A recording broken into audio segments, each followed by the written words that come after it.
Assalamualaikum warahmatullahi wabarakatuh. Salam Om Swastiastu, Namo Buddhaya, Salam Kebajikan, Rahayu. Selamat malam semuanya. Pada malam hari yang cerah ini, kami dari tim video opini kelompok Mandalika atau kelompok 13 akan menyampaikan pendapat-pendapat atau opini-opini kami mengenai lingkungan hidup. Nah, ada 10 topik terkait lingkungan hidup yang akan kami bahas. Dimulai dari topik pertama, yaitu pengertian lingkungan hidup yang akan dibahas oleh teman saya, Syauqi dan Lupnaya. Kepada pembicara, saya persilahkan.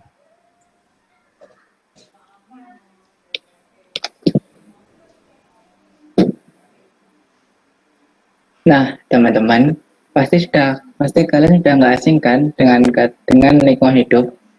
Lalu apa sih definisi lingkungan hidup itu?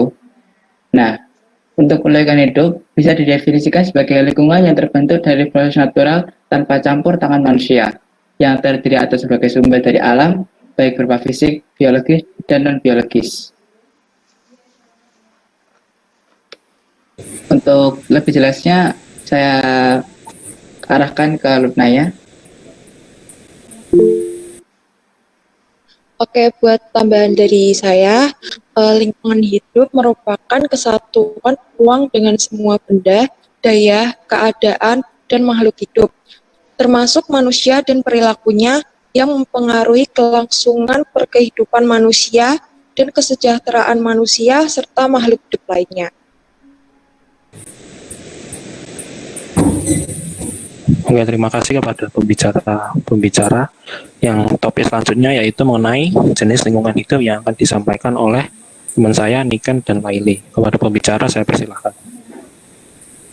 Oke, terima kasih atas kesempatan yang telah diberikan. Teman-teman, kali ini aku dan juga Laili akan menjelaskan tentang topik pembahasan yang kedua, yaitu jenis lingkungan hidup. Teman-teman, sebelumnya tahu nggak sih ada berapa jenis lingkungan hidup? Ada yang bisa jawab nggak? Izin menjawabnya, Kak. Iya. Ya, jadi ada 4 jenis lingkungan hidup. Yang pertama biotik, yang kedua abiotik, yang ketiga alami, dan yang keempat buatan gen. Gitu. Oke, terima kasih ya. Betul banget nih teman-teman. Jadi yang pertama itu ada biotik. Aku mau jelasin tentang biotik dulu ya. Jadi menurut buku siswa ilmu pengetahuan alam, lingkungan hidup biotik merupakan suatu komponen yang terdiri dari makhluk hidup nih, dan makhluk hidup tersebut sebagai pengisi suatu ekosistem. Nah, ternyata semua organisme merupakan komponen biotik, dan di dalam ekosistem komponen biotik dikelompokkan berdasarkan fungsinya nih teman-teman, yaitu yang pertama ada produsen. Biasanya nih produsen ciri-cirinya itu memiliki klorofil dan juga berfotosintesis. Lalu yang kedua konsumen. Biasanya nih konsumen itu hewan seperti herbivora, karnivora, dan juga omnivora. Dan yang terakhir yaitu ada decomposer atau biasa disebut dengan pengurai. Itu ada bakteri, cacing, ganggang, dan juga jamur. Nah, contoh-contoh dari lingkungan hidup biotik meliputi semua makhluk hidup seperti hewan, tumbuhan, mikroorganisme, dan juga manusia. Selanjutnya, aku akan menjelaskan tentang abiotik. Abiotik itu adalah sebuah istilah yang seringkali digunakan untuk menyebut sesuatu yang tidak hidup atau biasanya itu benda-benda mati. Nah, abiotik ini memiliki manfaat atau pengaruh yang sangat besar bagi kehidupan seluruh makhluk hidup. Contohnya seperti apa? Seperti air, angin, cahaya matahari, derajat keasaman, garam, kelembapan udara, suhu, tanah, topografi, dan juga iklim. Dan di dalam suatu lingkungan hidup, terjadilah interaksi antara lingkungan hidup abiotik dan juga lingkungan hidup biotik dan juga sebaliknya. Untuk yang lingkungan hidup alami dan juga buatan akan dijelaskan oleh teman aku, yaitu Laili. Aku akan menjelaskan yang ketiga ya, jenis lingkungan hidup, yaitu lingkungan hidup alamiah. Lingkungan hidup alamiah adalah lingkungan hidup yang terbentuk karena proses alam, dan di dalamnya terdapat unsur abiotik, unsur biotik yang telah dijelaskan Niken tadi, lalu organisme kecil serta perpaduan segala kondisi yang bekerja secara dinamis atau berubah-ubah. Lingkungan hidup terbentuk tanpa campur tangan manusia. Selanjutnya aku akan menjelaskan apa aja sih ciri-ciri lingkungan hidup. Yang pertama, lingkungan hidup alamiah. Yang pertama, lingkungan hidup alam merupakan suatu ekologi atau ekosistem yang berfungsi sebagai sistem alam tanpa campur tangan manusia, termasuk vegetasi, tanah, batuan, jadi di dalam batas-batas dan sifatnya. Ciri-ciri yang kedua yaitu lingkungan alam merupakan sumber daya alam semesta dan fenomena fisik yang tidak memiliki batas yang jelas seperti udara, air, dan iklim. Selanjutnya contoh-contoh dari lingkungan hidup alami yaitu ada dua jenis. Yang pertama jenis lingkungan hidup di air meliputi danau, laut, rawa, dan sungai. Yang kedua lingkungan hidup di darat meliputi bukit, padang rumput, hutan, dan lembah. Untuk jenis yang keempat yaitu lingkungan hidup buatan. Lingkungan hidup buatan adalah lingkungan hidup alamiah yang sudah didominasi oleh kebutuhan manusia. Lingkungan hidup buatan dapat terbentuk antara lain karena jumlah penduduk dan kebutuhan hidup manusia yang semakin meningkat, sehingga memaksa manusia mengubah lingkungan hidup alamiah. Ciri-ciri lingkungan hidup buatan yang pertama, ekosistem memerlukan intervensi manusia, yang artinya ekosistem buatan tidak mandiri dan ekosistem akan musnah tanpa bantuan manusia. Yang kedua, keanekaragaman hayati yang rendah. Lalu yang ketiga, bersifat pragmatis, yaitu lebih mementingkan nilai kepraktisan daripada kegunaannya. Yang keempat, manusia lebih produktif. Yang kelima, ketergantungan hidup buatan bergantung pada hukum alam semesta. Manusia hanyalah seorang penemu tapi bukan pembuat hukum alam. Berikutnya ada beberapa contoh dari lingkungan hidup buatan. Yang pertama, lahan pertanian. Yang kedua, taman. Yang ketiga, kota. Yang keempat, bendungan. Yang kelima, akuarium. Yang keenam, kota modern. Dan yang ketujuh, budidaya tanaman tanpa tanah dan sinar matahari. Terima kasih atas waktunya. Oke, terima kasih kepada Niken dan Laili. Selanjutnya, topik selanjutnya yaitu contoh lingkungan hidup yang akan disampaikan oleh teman-teman saya, Radit dan Martina. Kepada kedua pembicara, saya persilahkan. Oke, baik teman-teman semua. Di sini saya akan menjelaskan beberapa contoh lingkungan hidup. Contoh lingkungan hidup di sini ada 4.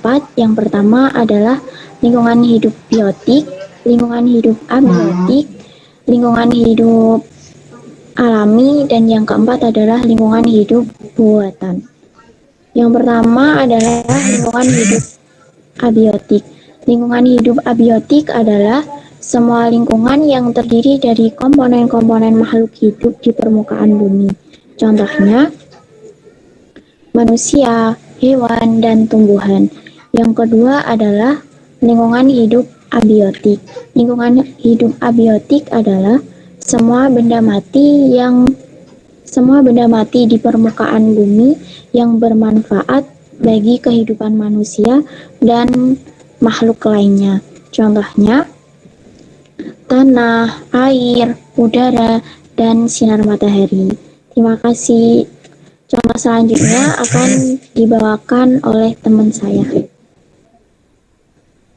Baik, terima kasih atas waktunya. Nah, tadi telah dijelasin oleh teman-teman apa itu yang contoh-contohnya juga di sini juga ada abiotik, ada alami, dan ada buatan. Nah, ini saya jelaskan dengan perspektif geografi ya teman-teman. Jadi untuk yang alami dulu nih. Tadi sudah disebutin, tapi tidak ada salahnya kita sebutin lagi menurut opini saya, karena ini adalah video berbasis dengan opini. Menurut opini saya itu kalau lingkungan hidup alamiah itu lingkungan hidup yang tersusun atas biotik, abiotik, dan itu merupakan suatu hasil atau proses dari suatu dinamika alam itu sendiri. Nah, ini lingkungan hidup alamiah ini biasanya digunakan sebagai sumber daya dan sumber hidup organisme banyak, seperti yang telah dijelaskan secara ekosistem itu seperti apa. Dalam perspektif geografi ini lingkungan hidup alami itu ada banyak teman-teman, ada yang darat, ada yang di laut. Yang di darat itu ada contohnya ada gunung, ada bukit, ada lipatan dan lain morfologi lain. Terus yang di air perairan itu ada danau, ada pantai, ada lautan, ada muara dan lain sebagainya. Nah, yang kedua, ada lingkungan buatan. Lingkungan buatan ini berbeda dengan lingkungan alami, di mana lingkungan alami tidak ada campur tangan manusia di dalamnya. Namun yang lingkungan hidup buatan ini lingkungan yang secara artifisial digunakan dan dibuat dengan menggunakan teknologi manusia, baik itu teknologi yang mutakhir maupun menggunakan teknologi yang sederhana.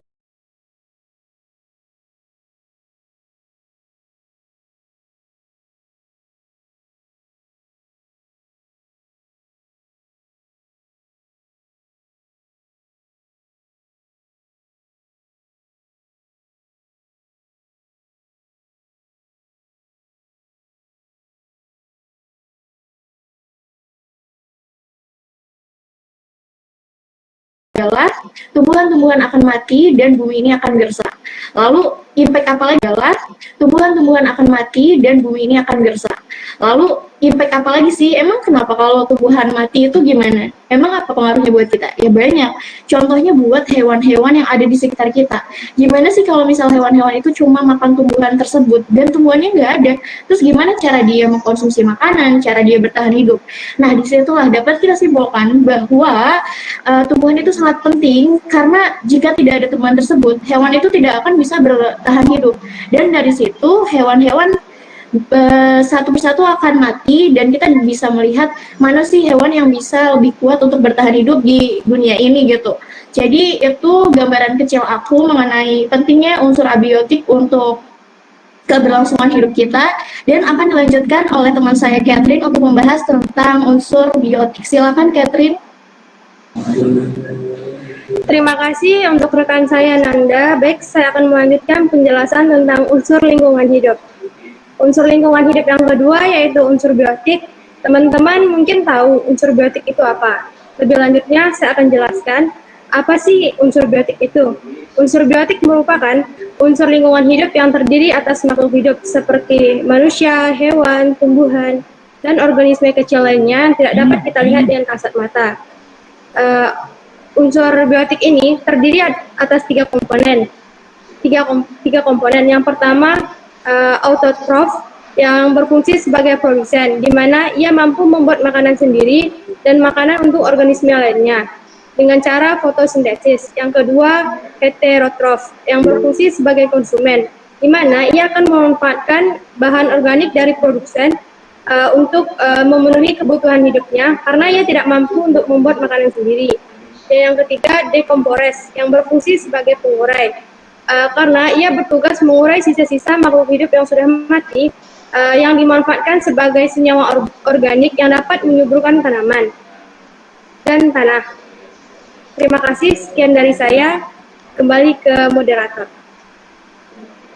Oke, terima kasih kepada Nanda dan Catherine. Selanjutnya kita akan membahas mengenai fungsi lingkungan hidup. Fungsi lingkungan hidup bagi makhluk hidup yang akan disampaikan oleh teman-teman saya, Kaila dan Antaries. Kepada kedua pembicara saya persilahkan. Oke, terima kasih Kak Hilal atas waktunya. Jadi di sini kayak yang udah dijelasin sama teman-teman aku nih, dari mulai pengertian, jenis, contoh, unsur-unsur lingkungan hidup juga punya fungsi loh yang sangat penting banget buat kita. Nah, lingkungan hidup ini memiliki beberapa fungsi yang sangat berpengaruh pada kelangsungan hidup unsur-unsur di dalamnya. Nah, fungsinya apa aja sih? Yang pertama itu sebagai tempat untuk mendapatkan makan. Lingkungan hidup itu menjadi sumber untuk mendapatkan makanan guna memenuhi kebutuhan. Dengan demikian, kehidupan makhluk hidup di dalamnya dapat berlangsung dengan baik. Nah, yang kedua itu ada sebagai tempat untuk beraktivitas. Lingkungan hidup yang baik itu bakal menjadi tempat untuk beraktivitas yang menyenangkan. Sebagai makhluk sosial, manusia pasti berinteraksi dengan orang lain sehingga membutuhkan tempat yang layak untuk melakukan aktivitas. Nah, yang ketiga itu salah satu yang penting banget yaitu sebagai tempat untuk tinggal. Lingkungan hidup itu dapat menjadi tempat tinggal yang nyaman dan aman bagi makhluk hidup. Karena itu, kita harus selalu nih menjaga kelestariannya agar kehidupan di dalamnya dapat berlangsung dengan baik. Nah, selanjutnya bakal dijelasin sama temen aku, Ilva. Oke, di sini saya izin melanjutkan pernyataan dari Kaila. Kita akan membahas tentang fungsi lingkungan hidup. Nah, yang keempat itu sebagai penyedia sumber daya alam. Nah, di mana sumber daya alam ini contohnya itu seperti bahan bakar fosil, gas bumi, air, maupun sebagainya. Nah, sumber daya alam tersebut akan dimanfaatkan manusia untuk memenuhi berbagai kebutuhan hidupnya. Misalnya saja nih, gas alam dan minyak bumi akan diolah menjadi bahan bakar, dan air pun juga akan digunakan manusia sebagai bahan pokok utama untuk hidup. Nah, yang kelima nih, sebagai penyedia air. Nah, kita semua tahu ya, di sini semua makhluk hidup dari manusia, hewan maupun tumbuhan itu pastinya membutuhkan air untuk bertahan hidup. Nah, karena itu air ini menjadi komponen yang sangat penting bagi kehidupan di bumi. Nah, jika kita kekurangan air, maka dampaknya ya pasti nanti akan dehidrasi, dan akibatnya misalkan fatal nih, makhluk hidup bisa akan lemas, sakit, bahkan mati. Nah, oke, yang terakhir itu lingkungan hidup juga mempunyai fungsi sebagai penyedia oksigen.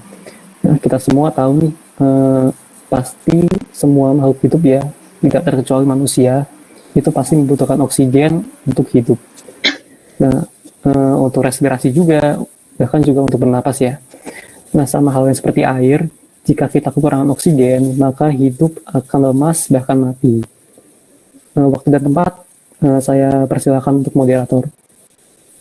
Oke, terima kasih kepada Kak Hila dan Ilva. Topik selanjutnya yang akan kami bahas yaitu mengenai penyebab kerusakan lingkungan yang akan dibahas oleh teman saya, Akbar. Kepada pembicara, saya persilakan. Oke, terima kasih atas waktu yang telah diberikan. Nah, selain memiliki fungsi, ternyata lingkungan hidup ini juga memiliki banyak kerusakan. Faktor kerusakan dari lingkungan hidup ini ada dua. Yang pertama, faktor alam, dan yang kedua, faktor akibat ulah manusia itu sendiri. Kerusakan lingkungan hidup faktor alam dapat berupa bencana alam seperti banjir, tanah longsor, dan kebakaran hutan. Seperti yang kita ketahui, banjir yang terjadi dapat merusak beberapa lingkungan seperti persawahan dan lingkungan perumahan masyarakat. Selain itu juga, tanah longsor yang terjadi dapat membuat rumah-rumah warga rusak dan tertimbun oleh tanah. Nah, selain itu juga terdapat beberapa faktor dari ulah manusia itu sendiri, seperti pembakaran hutan secara liar, pembuangan sampah sembarangan. Selain itu juga ternyata selain faktor alam dan faktor ulah manusia, ternyata kedua faktor ini saling berkaitan satu sama lain. Karena terkadang ada ulah manusia yang dapat menyebabkan terjadinya kerusakan lingkungan hidup, seperti membuang sampah sembarangan dapat menyebabkan banjir, dan penebangan hutan secara liar dapat menyebabkan hutan gundul, dan juga pembakaran sampah dapat membuat polusi udara yang banyak dan juga bisa menimbulkan kebakaran hutan yang terjadi. Sekian dari saya, kembali ke moderator. Oke, terima kasih Akbar. Selanjutnya, kami akan membahas mengenai cara menjaga dan melestarikan lingkungan hidup yang akan disampaikan oleh saya sendiri, Hilal, dan teman saya, Elisa. Oke, mulai dari saya terlebih dahulu. Jadi teman-teman, cara untuk menjaga lingkungan hidup dapat dimulai dari tingkat atas atau tingkat pemerintahan. Yang pertama yaitu dalam membuat kebijakan-kebijakan yang pro atau peduli terhadap lingkungan hidup. Sebagai contoh, kita dapat menerapkan program emisi zero carbon atau net zero ya teman-teman. Atau dapat juga dengan menggalakkan pengembangan energi ramah lingkungan seperti tenaga surya, tenaga biogas ataupun tenaga air. Tentunya kita dapat membuat peraturan juga untuk menjaga pohon atau hutan seperti dengan menghukum pemburu liar dan mencegah perusahaan-perusahaan yang akan menebang dan menghabisi hutan, karena hutan itu penting buat lingkungan kita, teman-teman. Oke, sekian dari saya, akan dilanjutkan oleh teman saya, Elisa. Oke, saya akan melanjutkan pembahasannya. Cara mengatasinya selanjutnya itu dengan menggunakan produk daur ulang. Salah satu bentuk strategis pengelolaan sampah padat yang terdiri atas kegiatan pemilahan, pengumpulan, pemprosesan, pendistribusian, dan juga pembuatan produk atau material yang bekas pakai, serta komponen utama di dalam manajemen sampah modern, dan bagian ketiga pada proses hierarki sampah 4R. Nah, selanjutnya itu dengan cara tidak membakar sampah. Membakar sampah dapat melepaskan gas-gas yang menyebabkan kerusakan ozon, mengatur jumlah atau porsi sinar ultraviolet yang masuk ke permukaan bumi. Yang selanjutnya, tidak membuang sampah di sungai. Membuang sampah di sungai dapat mengakibatkan aliran air yang dapat di sungai menjadi terhambat dan menjadi tercemar. Oke, terima kasih. Oke, terima kasih Elisa. Topik selanjutnya yang akan kami bahas yaitu alasan kita harus menjaga dan melestarikan lingkungan sekitar kita, yang akan disampaikan oleh teman saya Cynthia dan Yeni. Kepada kedua pembicara saya persilakan. Oke, terima kasih buat Hilal dan Elisa. Kali ini aku akan membahas materi selanjutnya, yaitu mengapa kita harus menjaga dan melestarikan lingkungan di sekitar kita. Emang penting ya menjaga dan melestarikan lingkungan itu? Tentu saja sangat penting ya teman-teman. Menjaga dan melestarikan lingkungan merupakan sikap dan tindakan yang selalu berupaya mencegah kerusakan pada lingkungan alam di sekitarnya, serta mengembangkan upaya-upaya untuk memperbaiki kerusakan alam di sekitarnya, serta mengembangkan dan menjaga kebersihan lingkungan, sebab menjaga kebersihan lingkungan sangatlah berguna untuk kita semua dan dapat menciptakan kehidupan yang aman, bersih, sejuk, dan sehat. Pelestarian lingkungan juga sangat penting dalam menyelamatkan dan membantu hewan dan tanaman. Karena itu, semua bergantung satu sama lain untuk bertahan hidup. Pohon mengubah karbon dioksida yang dihasilkan menjadi oksigen, sehingga membantu kita untuk bernafas. Lingkungan yang kita tinggali, yaitu bumi, harus dijaga kelestariannya. Hal ini merupakan kewajiban semua manusia yang tinggal di bumi. Sebab dari lingkungan yang kita tinggali, kita bisa memenuhi segala kebutuhan sehari-hari. Jika manusia hanya memanfaatkannya tanpa melestarikan, maka lingkungan bisa menjadi rusak. Dampak dari kerusakan lingkungan tersebut nantinya akan dirasakan oleh manusia sendiri, bahkan juga makhluk hidup lainnya. Nah, apakah teman-teman telah turut aktif mengusahakan pelestarian lingkungan di sekitar? Oke. Di sini aku juga bakal menyebutkan nih beberapa manfaat menjaga kelestarian lingkungan, diantaranya. Yang pertama adalah terhindar dari penyakit yang disebabkan lingkungan yang tidak sehat. Yang kedua adalah lingkungan menjadi lebih sejuk. Yang ketiga adalah bebas dari polusi udara. Yang keempat adalah air menjadi lebih bersih dan aman untuk diminum. Dan yang terakhir adalah lebih tenang dalam menjalankan aktivitas sehari-hari. Selanjutnya kita dilanjutkan sama teman saya adalah Heni, silahkan. Oke, kenapa sih kita harus menjaga lingkungan? Nah, menjaga lingkungan merupakan tanggung jawab kita bersama sebagai umat manusia.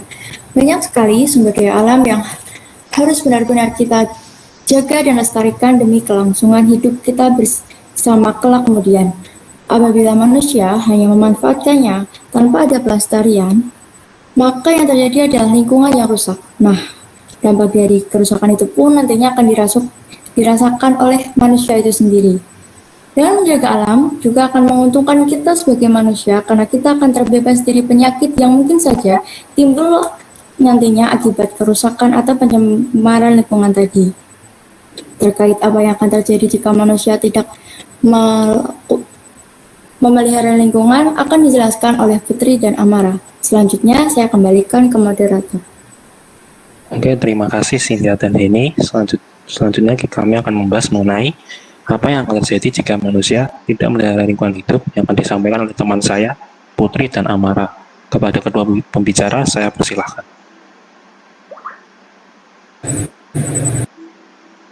Baik, terima kasih moderator atas waktunya. Di sini saya dan juga rekan saya Amara Syifa akan menjelaskan mengenai apa yang akan terjadi jika kita tidak menjaga kondisi lingkungan atau dampak yang akan terjadi. Yang pertama itu adanya bencana alam. Peluang terjadinya bencana alam akibat kelalaian manusia karena tidak merawat lingkungannya. Misalnya bencana yang akan terjadi itu seperti banjir, tanah longsor, serta pencemaran tanah. Yang kedua itu pencemaran lingkungan.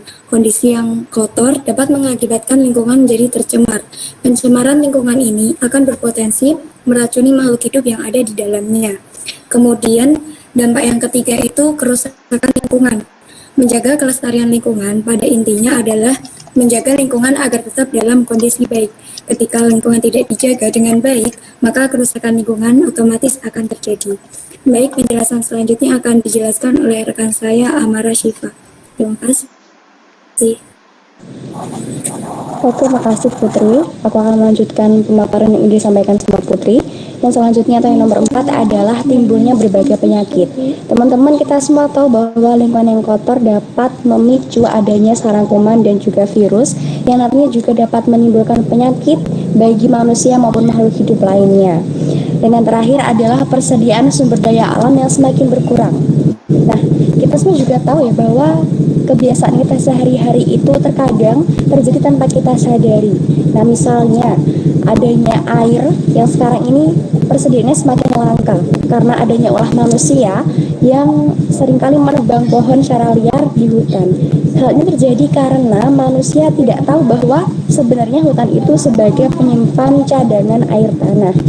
Nah, satu hal yang perlu kita sadari bahwa sebenarnya lingkungan hidup itu bukan hanya tempat untuk kita tinggal, tapi juga tempat kita memenuhi kebutuhan hidup kita. Bukan hanya untuk makan dan juga minum, tapi juga untuk memenuhi kebutuhan hidup kita yang lainnya. Jadi akan ada banyak sekali akibat jika kita tidak dapat merawat lingkungan kita dengan baik. Akibatnya tersebut bukan hanya dirasakan oleh manusia, tetapi juga makhluk hidup yang lainnya, baik hewan dan juga tumbuhan. Sekian dari aku sama Putri, kembali ke moderator. Oke, terima kasih Putri dan Amara. Topik terakhir yang akan kami bahas yaitu mengenai kewajiban manusia terhadap lingkungan hidup yang akan disampaikan oleh teman saya Sharon. Kepada pembicara saya persilahkan. Oke, terima kasih untuk Hilal dan teman-teman semuanya yang sudah menjelaskan tentang lingkungan hidup. Nah, apa sih hal yang nggak kalah penting nih agar tidak terjadinya pencemaran, tidak perlunya kita merasakan akibat-akibat dari pencemaran tersebut, dan apa sih yang bisa membuat kita tuh menjaga lingkungan hidup kita? Yang pertama harus ada kesadaran dalam diri kita tentang kewajiban kita terhadap lingkungan hidup kita. Harus ada kesadaran untuk menjaga, tidak merusak, dan melestarikan lingkungan hidup kita. Nah, apa saja sih kewajiban kita untuk menjaga lingkungan hidup kita? Yang pertama itu dengan hal yang paling mudah dan memang sering dianggap remeh oleh orang-orang, yaitu membuang sampah pada tempatnya. Hal yang benar-benar gampang untuk dilakukan, tapi seringkali kita itu menganggap membuang sampah pada tempatnya itu adalah hal yang bukan suatu kepentingan gitu loh. Masih sering untuk membuang sampah sembarangan, padahal sampah-sampah yang menimbun itu akan menghasilkan zat-zat yang memang tidak baik untuk lingkungan.